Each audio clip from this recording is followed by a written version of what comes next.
Hey everybody, and welcome back to Business Globe, where we bring you the latest business news and trends from around the world.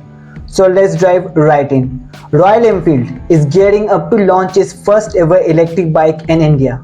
By 2025, the managing director revealed company's ambitious plan and commitment to developing a fully packed, game-changing electric vehicle experience. With over 1000 crore rupees in capital expenditure this financial year, they are riding prototype, ensuring a top-notch product that will electrify Indian market.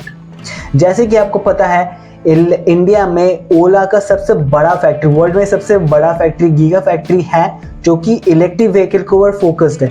और ओला के 2-4 models आ भी चुके हैं electric scooter पे, और जो कि market में बहुत ज़्यादा अच्छे से अडोप्ट किया गया है, बहुत ज़्यादा अप्रिशिएट किया गया है। और ओला का न्यूज़ एज अकॉर्डिंग टू ओला, ये न्यूज़ है कि ओला बाइक भी बना सकता है एंड ओला 4 व्हीलर भी बना सकता है। और यहाँ पे बात आ रही है मोस्ट पॉपुलर बुलेट बाइक्स, जो कि रॉयल एनफील्ड से आता है। और रॉयल एनफील्ड भी इलेक्ट्रिक व्हीकल बना सकता है, इलेक्ट्रिक बाइक बना सकते हैं 2025 तक। मतलब एक अलग ही चेंज हमें मिलेगा, क्योंकि 2 व्हीलर मार्केट में इंडिया डोमिनेट कर सकता है, जो कि अभी भी कर रहा है। इन अ वे ओला ने बहुत ही बड़ा मार्केट कैप एक्वायर किया है, और ओला इंटरनेशनल भी जाने की कैपेबिलिटी रखती है।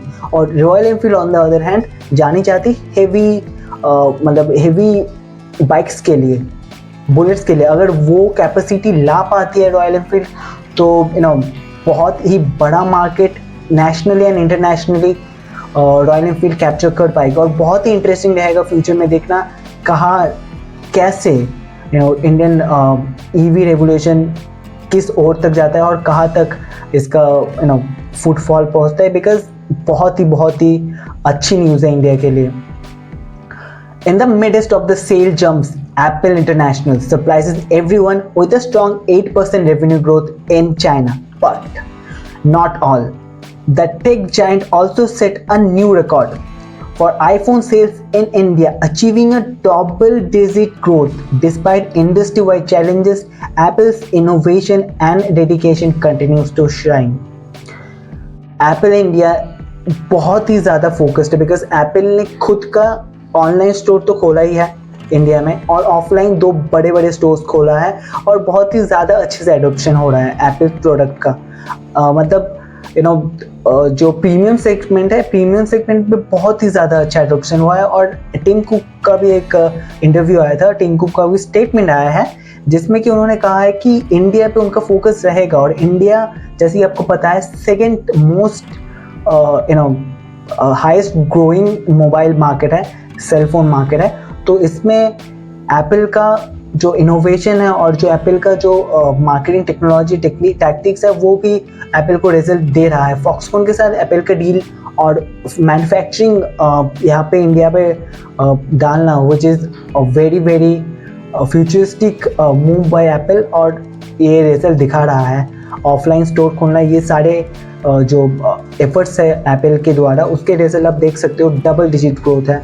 और चाइनीज़ कंपनीज, मतलब शामी की बात पर्टिकुलर की जाए, उनका वो टॉप पोजीशन पे थे, बट उनका सेल धीरे धीरे घट रहा है, जो कि कंसर्निंग बात है शामी के लिए। बट यहाँ पे on the other hand Apple, जो कि प्रीमियम सेगमेंट में ही डील करता है, फिर भी इतना ज़्यादा एडोप्शन हो रहा है, which is a very amazing thing.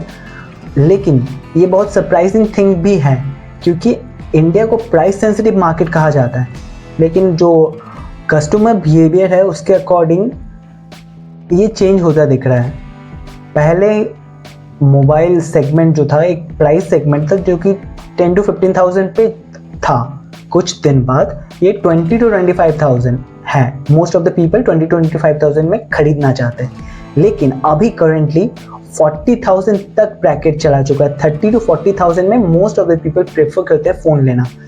और ये भी बहुत अच्छी न्यूज़ है एप्पल फैंस के लिए और एप्पल कंपनी के लिए। Hold on your seat, Tesla fans, because the electric supercar is eyeing a big move in India. Commerce Minister Piyush Goyal met with Tesla executive to discuss plans for setting up a manufacturing plant in the country. The goal is to produce a low-cost electric vehicle priced at just $24,000, targeting both the Indian market and the export. If this plan materializes, it could change the India's EV landscape and make Tesla cutting-edge technology more accessible to the mass. जैसे कि मैंने कहा था, हमने सबसे पहले news में ही cover किया था कि इंडिया के लिए बहुत ही अच्छा फ्यूचर रह सकता है ईवी सेक्टर में। हमारे पास सब कुछ है। We have got in India have everything, like India have a brand call Ola, जो उसके पास ओला है। India have Royal Enfield like brand जो कि ईवी में शिफ्ट कर रहा है, और टेस्ला भी यहाँ पे आ रहा है, मैन्युफैक्चरिंग हब भी डाल रहा है। Mean we have all the biggest companies out there, those who are making EV in India itself. और हमारे पास लिथियम आयन का सोर्स भी है जो कि जम्मू एंड कश्मीर में रिजर्व भी है अपने पास।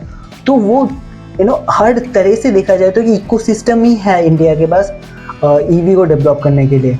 और मतलब फुल ज़ीरो टू लेके फुल स्टैक इंडिया बना सकता है ईवी।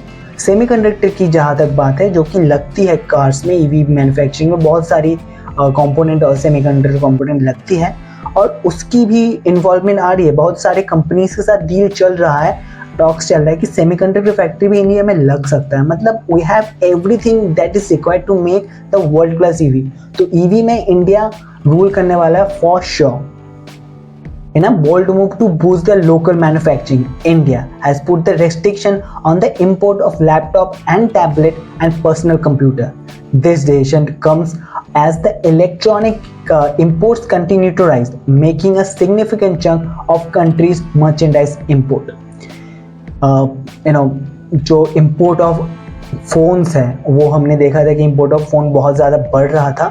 तो इंडियन गवर्नमेंट ने कुछ स्टेप्स लिए, उसके अकॉर्डिंग बहुत सारी कंपनियां मैन्युफैक्चर यहाँ पे करते हैं। एटलीस्ट मैन्युफैक्चर तो नहीं, एटलीस्ट असेंबल तो करती है। और जैसे कि सैमसंग का भी one of the biggest factory है इंडिया में, नोएडा में।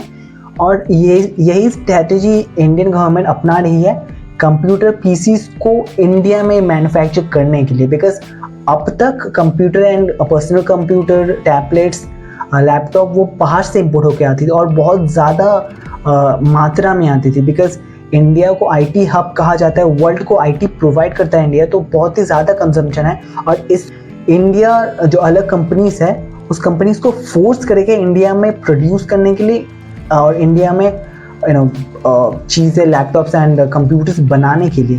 बिकॉज इंडिया को वो मिस नहीं कर सकते। जो कंपनीज है, they will never miss India, because they are the one of the most consumable market of this technology. So India manufacturing hub में of computer, of EV, and अभी India manufacturing hub बनने वाला है computer का, EV का, and as well as mobiles का। और बहुत ही ज़्यादा ब्राइट फ्यूचर रहने वाला है। A significant development in the global food market. Food price has bounced back after Russia's withdrawal of grain deal with Ukraine. The UN's food price index rose by 1.3% in July, making the only second increase in year to the steady decline. The repercussion of this decision and are repelling through the market, affecting the price of grains and sunflower oil worldwide.